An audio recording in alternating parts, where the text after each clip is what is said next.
Hello दोस्तों, कैसे आप सब। तो हम लोग जो हैं बिहार स्पेशल का क्या कर लिए हैं कि पूरा कोर्स कर लिए हैं। जो भी छोटा मोटा टॉपिक उसमें बचा हुआ है उसको क्या करेंगे कि एग्जाम से पहले हम लोग कर लेंगे। क्यों ऐसा करेंगे? क्योंकि हम लोग जानते हैं कि बहुत सारा क्या होता है कि नया नया डाटा उसमें जोड़ा जाता है। एग्जाम के पहले अगर नया डाटा पढ़ के नहीं जाते हैं, ओल्ड डाटा पढ़ के जाते हैं, तो क्या होता है कि उसमें प्रॉब्लम होता है। क्योंकि ओल्ड डाटा का तो क्वेश्चन क्या हो जाता है कि गलत हो जाता है। इसलिए हम लोग क्या किए हैं कि उसको छोड़कर बाकी जितना भी टॉपिक है थ्योरी वाला उसको हम लोग क्या कर लिए हैं कि पूरा कर लिए हैं। करंट अफेयर का जो भी टॉपिक उसमें जुड़ेगा वो उसके साथ हम लोग क्या करेंगे कि खत्म कर लेंगे। ठीक है, तो चलिए हम लोग क्या करेंगे कि बिहार स्पेशल का एमसीक्यू लगाएंगे। 1000 से भी ज्यादा क्या होगा कि इसमें क्वेश्चन होगा इस सीरीज में। ठीक है, 1000 से ज्यादा क्वेश्चन प्रैक्टिस करके जाइएगा। इसमें होगा क्या क्या, तो पी बाई क्यू होगा, जितना भी प्रीवियस क्वेश्चन होता है बिहार स्पेशल का वो। और साथ ही साथ क्या होगा कि जितना इंपॉर्टेंट क्वेश्चन होगा उसको हम लोग लगा लेंगे।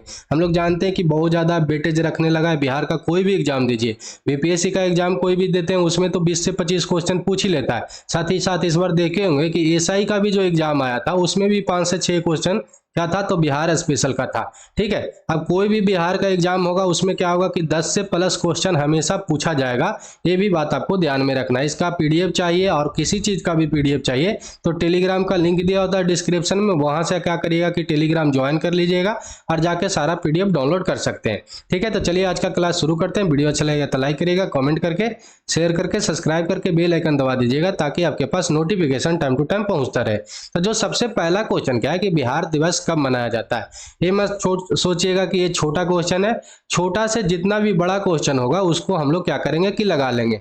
ठीक है, क्योंकि हम लोग जानते हैं कभी कभी क्या होता है कि छोटा छोटा क्वेश्चन पूछ लेता है, कभी कभी क्षेत्रफल इसका पूछ लेता है, बिहार दिवस कब मनाया जाता है, क्यों मनाया जाता है, ये भी सब पूछ लेता है। तो इस सब को क्या करिएगा कि डिटेल्स में देख लेना है। ठीक है, तो चलिए हम लोग का जो सबसे पहला क्वेश्चन क्या है कि बिहार दिवस कब मनाया जाता है, ये भी क्वेश्चन आपका पूछा हुआ ही है। ठीक है, तो 20 मार्च को मनाया जाता है, 21 मार्च को मनाया जाता है, 22 मार्च को या 25 मार्च को। तो इसका जो सही उत्तर क्या है कि 22 मार्च को मनाया जाता है। क्यों मनाया जाता है, मनाने का कारण क्या है, तो 22 मार्च 1916 ईस्वी 1912 ईस्वी को क्या हुआ था, सॉरी 1912 ईस्वी को क्या हुआ था कि बिहार को मतलब बंगाल प्रेसिडेंसी से क्या किया गया था कि बिहार को और साथ ही साथ उड़ीसा को दोनों का क्या कर दिया गया था 1912 ईस्वी में अलग कर दिया गया था। ठीक है, बाद में क्या किया गया कि 1936 ईस्वी में बिहार और उड़ीसा को अलग कर दिया गया, बिहार को अलग कर दिया गया, उड़ीसा को अलग कर दिया गया। और 2000 ईस्वी में क्या हुआ कि बिहार से झारखंड फिर क्या हो गया था कि अलग हो गया था। ये बात आपको ध्यान में रखना है।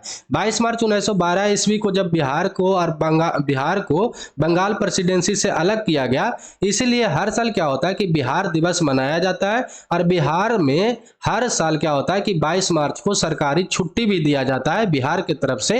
ये बात आपको ध्यान में रखना है। मतलब राज्य की तरफ से सरकारी छुट्टी होता है, ऐसा मत सोचिएगा कि केंद्र की तरफ से छुट्टी होगा, नहीं होगा। कहां से होगा, तो आपको याद रखना है कि बिहार के राज्य की तरफ से छुट्टी होगा। ठीक है, ये बात आपको ध्यान में रखना है। 1912 ईस्वी में बिहार जब अलग हुआ था तो बिहार के साथ उड़ीसा भी था इसमें। ये भी बात आपको ध्यान में रखना है, भूलना नहीं है। ठीक है, चलिए अगला क्वेश्चन क्या है कि बिहार का उच्च न्यायालय कहाँ पे स्थित है, तो पटना में है, सारण में है, कोसी में है या मगध में है। ठीक है, तो इसका जो सही उत्तर क्या है कि आपका पटना में है। मगध मत समझिएगा, मगध बहुत ज्यादा प्राचीन जगह है इसलिए सब सोच लेते हैं कि मगध में भी होता है, लेकिन मगध को नहीं समझना है। अगर बिहार के होंगे तो आपको पता ही होगा कि पटना में है। लेकिन बहुत सारे एग्जामिनर जो होते हैं कि बिहार से अलग जगह के होते हैं और उनको ये समझ में नहीं आता है, तो आपको याद रखना कि ये पटना में है। ठीक है, ये बात आपको याद रखना है। 1916 ईस्वी में क्या हुआ था कि इसका स्थापना किया गया था 3 फरवरी 1916 ईस्वी को। ये बात आपको ध्यान में रखना है। ठीक है, चलिए और साथ ही साथ बिहार का राजधानी भी छोटा मोटा जो क्वेश्चन बनता है तो आपको याद रखना है कि पटना ही है। मगध का जो पहला राजधानी कहाँ पे था, तो आपको याद रखना है कि राजगिरी था, जिसको राजगीर अभी नाम पड़ा है। फिर उसको क्या उदयन जो था कहाँ पे कर दिया गया था, पाटलिपुत्र कर दिया था। जब से बिहार का राजधानी कहाँ पे है, तो पटना ही है। ये बात आपको ध्यान में रखना है। ठीक है, चलिए अगला क्वेश्चन क्या है कि बिहार का राजकीय जो भाषा क्या है ये आपको बताना है। तो हिंदी और उर्दू है, संस्कृत और उर्दू है, हिंदी और संस्कृत है या इनमें से कोई नहीं। तो इसका जो सही उत्तर क्या है कि आपका हिंदी और उर्दू है। फर्स्ट यहाँ का जो लैंग्वेज है बिहार का वो क्या है, तो आपका हिंदी है। और सेकंड जो है क्या है, तो उर्दू है। ये बात आपको ध्यान में रखना है। ठीक है, चलिए अगला जो क्वेश्चन क्या है कि बिहार का राजकीय वृक्ष कौन सा है, तो बेल है, पीपल है, आम है या नीम है? तो इसका जो सही उत्तर क्या है आपका पीपल है। हम लोग जानते हैं कि महात्मा बुद्ध का जो ज्ञान की प्राप्ति हुआ था, निरंजना नदी जो बोध गया में पड़ता है, वहां पे निरंजना नदी के किनारे इनको पीपल के वृक्ष के नीचे ज्ञान की प्राप्ति हुआ था। इसीलिए बोधि वृक्ष यहाँ का क्या है कि राजकीय चिन्ह है, और राजकीय चिन्ह जो बोधि वृक्ष है, और बौद्ध हम लोग जानते हैं कि बुद्ध भगवान का ज्ञान की प्राप्ति हुआ पीपल के नीचे, इसलिए यहाँ का जो राजकीय वृक्ष जो हो गया क्या हो गया, तो आपको पीपल हो गया। ये बात आपको ध्यान में रखना है। तो ये बहुत ज्यादा हिस्ट्री से क्या करता है कि रिलेट रखता है, ठीक है, चिन्ह जो होता है जो। तो राजकीय प्रतीक हम लोग देख लेते हैं कौन कौन सा बन सकता है क्वेश्चन। तो आपको सबसे पहला यहाँ पर क्वेश्चन क्या बन सकता है कि राजकीय चिन्ह क्या है, तो आपका है बोधि वृक्ष। बोधि वृक्ष कौन सा है, तो पीपल है। क्यों? क्योंकि महात्मा बुद्ध का जो ज्ञान के प्राप्ति हुआ था पीपल के नीचे हुआ था। ये बात आपको ध्यान में रखना है। इसी कारण से यहाँ पे बोधि वृक्ष क्या है, राजकीय वृक्ष है। ये बात आपको राजकीय चिन्ह है, ये बात आपको ध्यान में रखना है, ठीक है। प्रथम राजकीय भाषा हिंदी है, द्वितीय राजकीय भाषा उर्दू है, राजकीय वृक्ष पीपल है, राजकीय पुष्प जो है गेंदा है, राजकीय पशु जो है अभी जो है बैल है, लेकिन 2013 से पहले क्या था, तो रिछ था। ये बात आपको ध्यान में रखना है। राजकीय पक्षी कौन सा है, अभी गौरैया है, 2013 से पूर्व पाकता था। ये बात आपको ध्यान में रखना है। और राजकीय जो मछली जो है मांगूर है, ये बात आपको ध्यान में रखना है, ठीक है। तो यहाँ से क्वेश्चन एक भी नहीं छूटना चाहिए। ये आपको क्या करना है कि स्क्रीनशॉट भी ले सकते हैं, साथ ही साथ इसका पीडीएफ तो मिल ही जाएगा, ठीक है। अगला क्वेश्चन क्या है कि राजकीय पुष्प क्या है, तो अभी बता दिए। तो इसका जो है गेंदा है, ये बात आपको ध्यान में रखना है। इसका ऑप्शन क्या हो जाएगा, बी हो जाएगा, ठीक। अगला क्वेश्चन क्या है कि बिहार में परमंडल कितना है, 7 है, 8 है, 9 है या 11 है? तो इसका जो सही उत्तर क्या है आपका 9 है। ये भी क्वेश्चन आपका पूछा हुआ ही है, तो 9 परमंडल यहाँ पे है, ठीक है। ये बात आपको ध्यान में रखना है, ज्यादा इसमें याद नहीं रखना कि कौन कौन है, क्योंकि ये जो पूछता है संख्या वाला ज्यादा पूछता है। तो 9 यहाँ का परमंडल है। हम लोग देख लेते हैं कि राजकीय जो प्रशासनिक जो यहाँ का विभाजन है वो कितना कितना में है। तो सबसे पहले आपको याद रखना कि परमंडल यहाँ पे 9 है। 38 जिला है, 38वां जिला कौन है, तो अरवल है। ये बात आपको ध्यान में रखना है। अनुमंडल कितना है, तो 101 अनुमंडल है। प्रखंड सह अंचल कितना है, तो 534 है। पंचायत कितना है, तो 8067 है। ये बात आपको ध्यान में रखना है। नगर निगम कितना है, तो 19 है। 19वां नगर निगम कौन सा है, तो आपको याद रखना है कि सहरसा है, ठीक है। नगर परिषद कितना है, तो 88 है। नगर पंचायत कितना है, तो 154 है। ये बात आपको ध्यान में रखना है। इतना आप याद रखते हैं तो क्या जितना भी प्रशासनिक विभाजन से जो क्वेश्चन पूछता है, कि कभी पूछ लेता 38वां जिला कौन सा बना था, 19वां नगर निगम कौन है, नगर निगम कितना है, नगर परिषद कितना है, तो यहाँ से क्या हो जाता है कि आपका सारा क्वेश्चन सोल्व हो जाता है। ये बात आपको ध्यान में रखना है, ठीक है। चलिए अगला क्वेश्चन क्या है कि बिहार में सबसे बड़ा नगर कौन सा है, तो आपको इसमें से बताना है भागलपुर है, दरभंगा है, मधुबनी है या पटना है। तो इसका जो सही उत्तर क्या है कि आपका पटना है। सबसे बड़ा नगर कौन सा है, तो पटना है। ये बात आपको ध्यान में रखना है। चलिए अगला क्वेश्चन क्या है कि बिहार में सर्वाधिक जनसंख्या वाला जिला कौन सा है, तो आपको इसमें से बताना है बेगूसराय है, दरभंगा है, पटना है, मधुबनी है। तो इसका भी सही उत्तर क्या है आपका कि पटना ही है। सबसे ज्यादा जनसंख्या वाला जो जिला है कौन सा है, तो पटना है।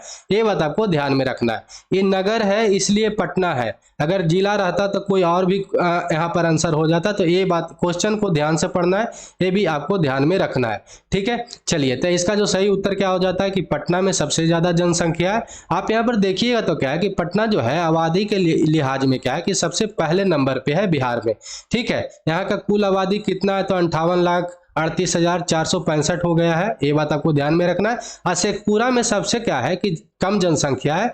ये बात आपको ध्यान में रखना है। मात्र 6.5 लाख के करीब करीब यहाँ पे जनसंख्या है। ये बात आपको ध्यान में रखना है। सबसे कम आबादी वाला जिला कौन सा हो जाता है, तो शेखपुरा हो जाता है। सबसे ज्यादा आबादी वाला कौन हो जाता है, तो पटना हो जाता है।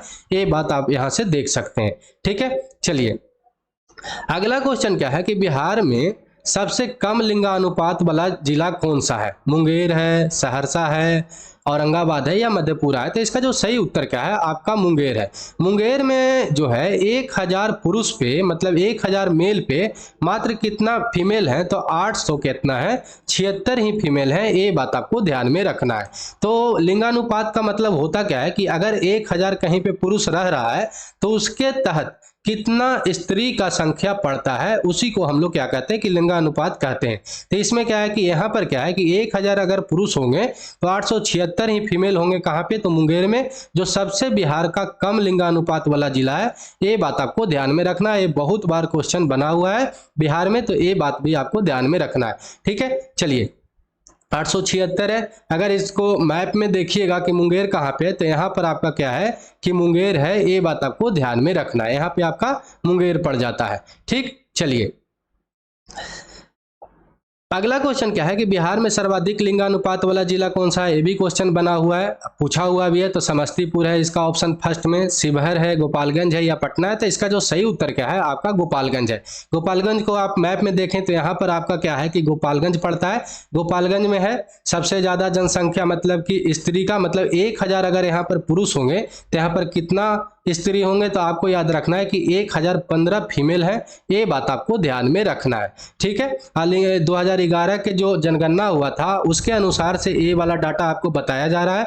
और साथ ही साथ बिहार का उच्चतम लिंगानुपात वाला जिला है, ये भी बात आपको ध्यान में रखना है। ठीक है, अगर भारत में सबसे ज्यादा लिंगानुपात वाला स्टेट पूछे तो आपको याद रखना है कि केरला है। बिहार में कौन सा जिला है, तो आपको याद रखना है कि सबसे ज्यादा जो है आपका गोपालगंज है और सबसे कम जो है मुंगेर है। ठीक है, अगला क्वेश्चन क्या है कि बिहार में सर्वाधिक साक्षरता वाला जिला कौन सा, मतलब सबसे ज्यादा शिक्षित परसेंट कहाँ पे है, ये आपको बताना है। तो रोहतास में है, नवादा में है, पटना में है, दरभंगा में है। तो इसका जो सही उत्तर क्या है आपका रोहतास में है। रोहतास में है, ये आप मैप में देख सकते हैं कहाँ पे रोहतास है, तो यहाँ पर आपका रोहतास है, ये बात आपको याद रखना है। रोहतास में जो सबसे ज्यादा साक्षरता दर है कितना परसेंट है, मतलब कि 100 गो अगर लोग होंगे तो यहाँ पे 75 प्लस लोग क्या है कि साक्षर है, ये बात आपको ध्यान में रखना है। सबसे कम साक्षर वाले जगह कौन सा है, तो पूर्णिया है। ठीक है, और पूर्णिया में मात्र 52 प्लस ही लोग क्या है कि 100 गो लोग में से पढ़े लिखे हैं, तो ये बात आपको ध्यान में रखना है। सर्वाधिक महिला जो साक्षर कहाँ पे है, एक क्वेश्चन हमेशा बनते रहता है, तो मुंगेर में है।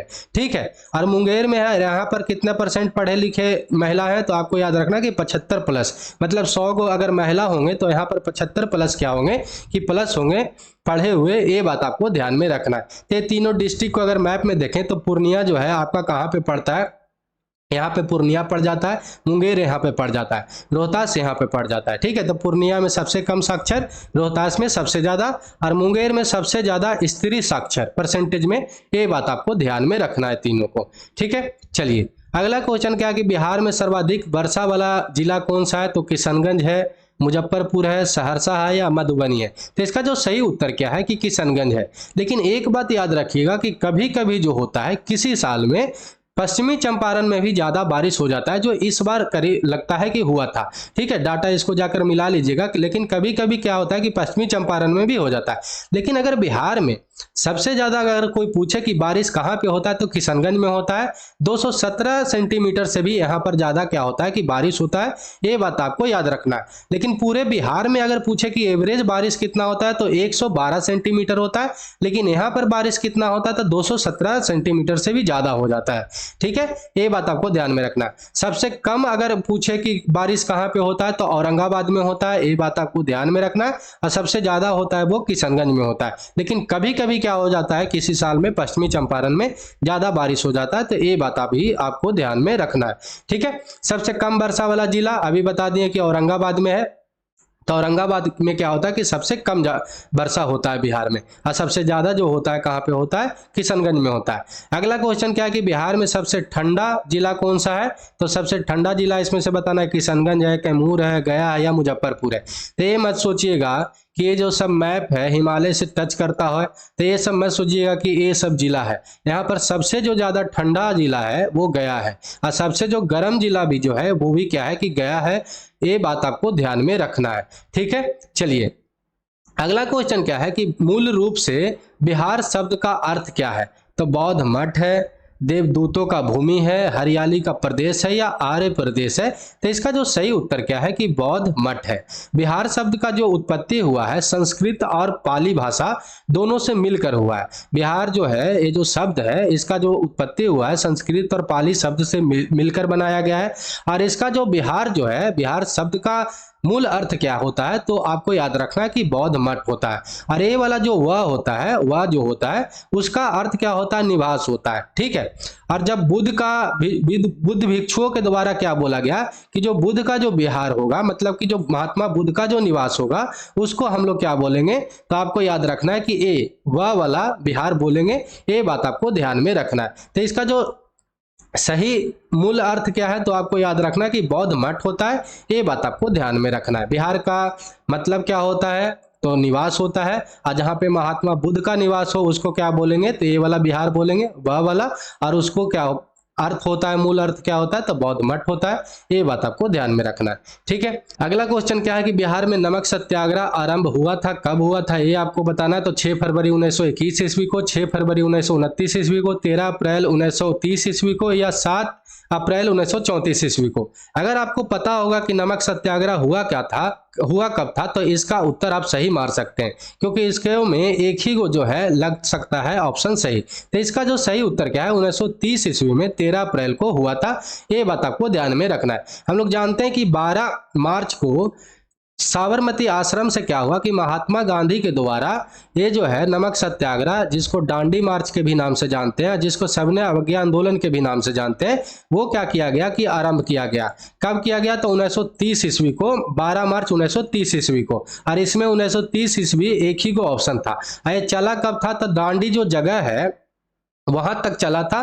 कब तक, तो आपको याद रखना कि 5 अप्रैल तक चला था, 1930 ईस्वी तक।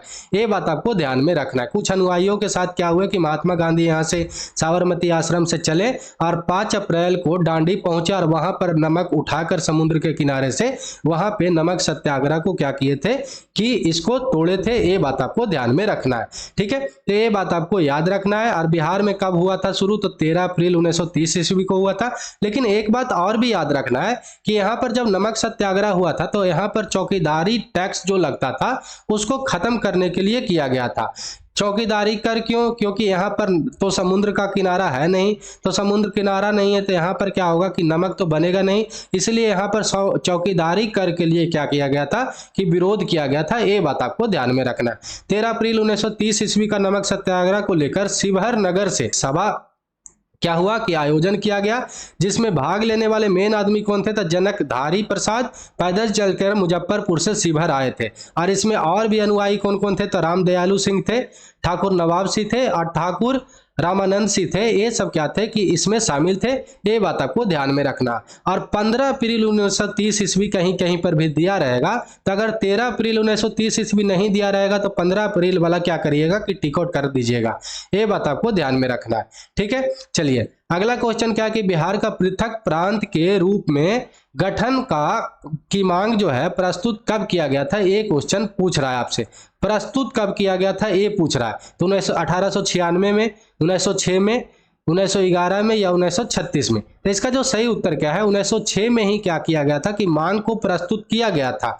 लेकिन इसका जो फाइनल कब हुआ था, तो 1912 ईस्वी में हुआ था, जो बिहार और उड़ीसा को दोनों को एक जगह पे क्या कर दिया गया था, बंगाल प्रेसिडेंसी से अलग कर दिया गया था। और फिर बाद में क्या हुआ था कि बिहार को उड़ीसा से अलग कब किया गया था, 1936 ईस्वी में।